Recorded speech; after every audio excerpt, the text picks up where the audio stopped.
Hi, Phil Jump here, NWBA Regional Minister, with a brief reflection for the day.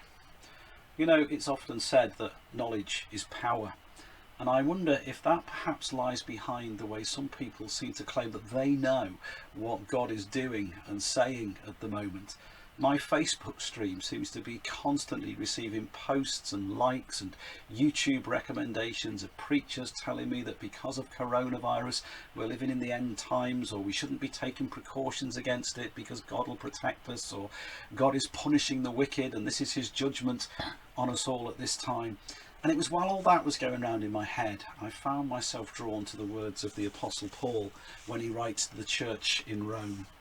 And this is what he says, profound words. Oh, the depth of the riches of the wisdom and the knowledge of God. How unsearchable his judgments and his paths beyond tracing out. Who has known the mind of the Lord? Or who has been his counsellor? Who has ever given to God that God should repay them?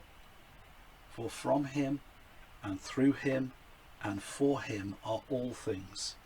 To him be the glory forever. I referred in our service on Sunday to the story from the opening verses of John chapter 9, when we find the disciples of Jesus acting in a very similar way to those people that I talked about who seem to think they know what God is doing at the moment.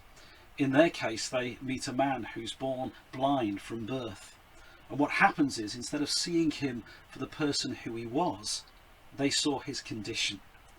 Instead of engaging with him for the person he was, they engaged with his condition.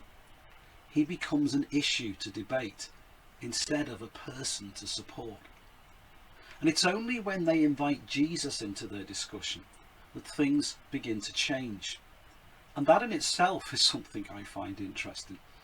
How many religious discussions do we start between ourselves before, if in fact ever, we invite Jesus into the conversation? But once they do invite Jesus in, he stops them in their tracks. Never mind all the religious theories and conundrums, says Jesus. I am the light of the world. How can we bring light into his darkness? How can God be glorified in his situation? These are the questions that Jesus is asking. So what about us? Are we going to see the people who are suffering and dying and being bereaved through coronavirus as an issue to be discussed and debated? Or are we going to see them as people to be loved and served? Are we going to see this as a time to second guess God and claim to somehow know what he's doing? Or are we going to see this as a time to get to know God better? And I think we might be better if we take our lead from Jesus. Not Facebook posts or media streams. Look how many times Paul says in those words that I read at the beginning, you cannot claim to know what God is doing. His wisdom and knowledge are deeper than anything we can get our heads around.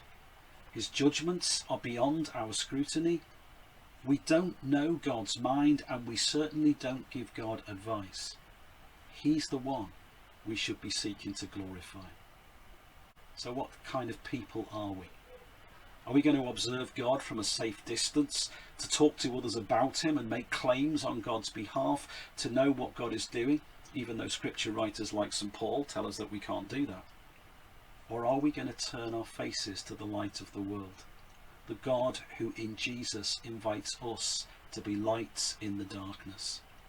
It seems to me that right now, the key question we need to be asking is not what is God doing, but how can God be glorified in us as we navigate our way as God's people through this crisis, as we respond to his call to be light in the darkness.